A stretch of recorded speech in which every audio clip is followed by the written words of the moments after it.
The first reason is that there was not one shock, but there was a series of shocks. We had the pandemic, we had a positive fiscal policy shock, and then we had the war.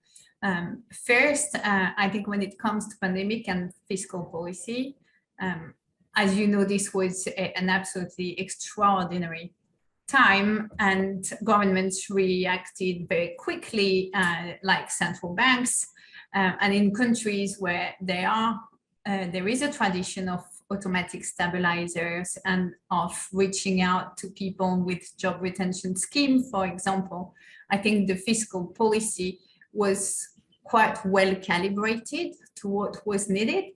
In countries where there is much less automatic stabilizer and much wider use by necessity of discretionary fiscal policy, then it has been much more difficult to calibrate the support.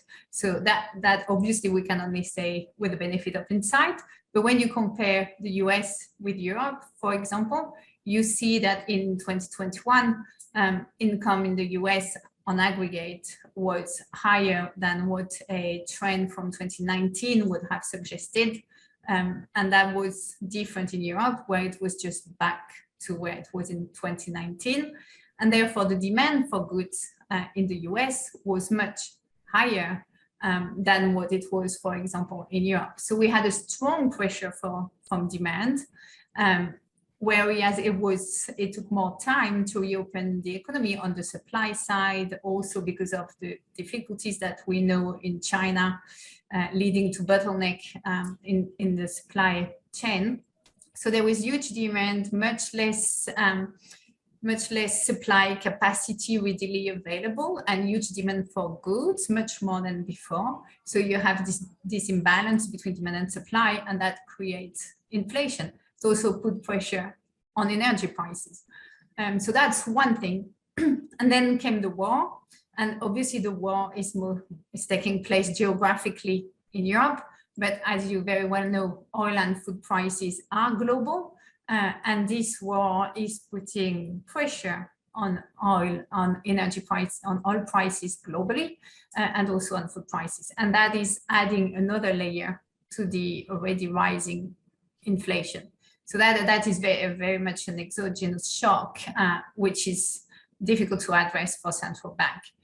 But I think in a nutshell, these are the two main causes. So if we draw some lessons from this, one is that to be able to better calibrate policies in extraordinary time like pandemic, but also perhaps in less extraordinary recession, then automatic stabilizers can play a big role.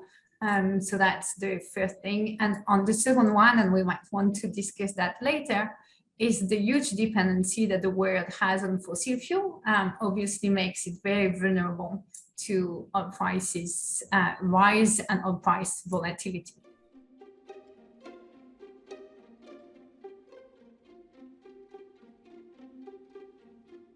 So there's several things to say about this. The first one is, I know a lot of people have tried to draw some line between what happened between the 70s and what's happening today. But there are two main differences three actually, between then and now. One is obviously the developed, where the advanced economies are less dependent on energy for the same amount of production than what they were before. The second is we have independent central bank, and whereas the Fed had waited about more than 6 years with inflation above 5% to react back then, today the reaction has been much more rapid. So we've learned from this. And the third point, which I think is very important and perhaps a bit more structural, is if this crisis helps us to move away faster in terms of fossil fuel dependency than what we had seen before, then the world should become less sensitive to energy price volatility. Now, is that what we see at this stage? There's been a lot of commitment. but in spite of a lot of activism about climate and the need to move away from fossil fuel, I think it's fair to say that in practice there has been little progress.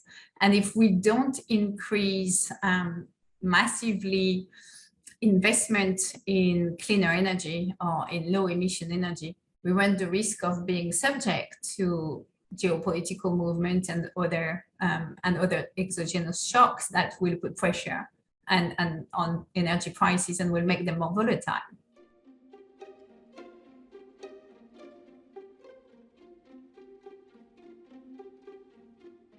Well, actually, this would precisely argue for the US to do more to reinforce automatic stabilizers, because they have the advantage that they don't require legislative approach on each use, right? Another advantage is that by construction, they're temporary and they do not affect the structural fiscal policy stance. So that's reducing the chances of a pro-cyclical fiscal policy, as well as the gridlocks that you were describing. Obviously, it may still be the case that discretionary fiscal action could still be needed. For example, if the automatic stabilizers are not large enough or not very effective, or if the shock is very large. And that we know the US gridlock or no gridlock can deliver on this. So I think from that standpoint, there's a very clear role for fiscal policy. It's also, if we look back at some economic theory, there is quite a large body of evidence which suggests that multipliers of government spending are significantly larger when we are at the zero lower bound. I think on average, cumulative public expenditure multipliers are estimated to be 1.5 or above in such an environment. So that's a strong argument for using them, because ultimately they won't add to the expenditure to GDP ratio, and they will improve fiscal sustainability.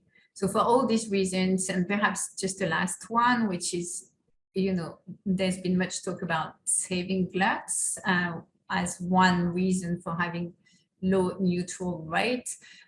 You have saving gluts coming from emerging markets wanting to raise their reserves. We have saving gluts coming from aging, obviously, where more people for longer will want to save. And we have also some saving glut coming from inequality, with wealthier people accumulating more assets. And here again, fiscal policy can play a role to help reduce a bit the pressure coming from saving glut.